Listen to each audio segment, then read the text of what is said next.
दोस्तों, इस बहन की आवाज को जरूर सुनिएगा। ये बहन लोगों के घर मांगे फिरती है और बहुत ही प्यारी आवाज है। सुनिए, जरूर सुनिएगा।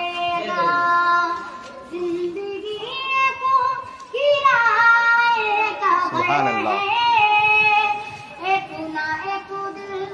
माशा अल्लाह।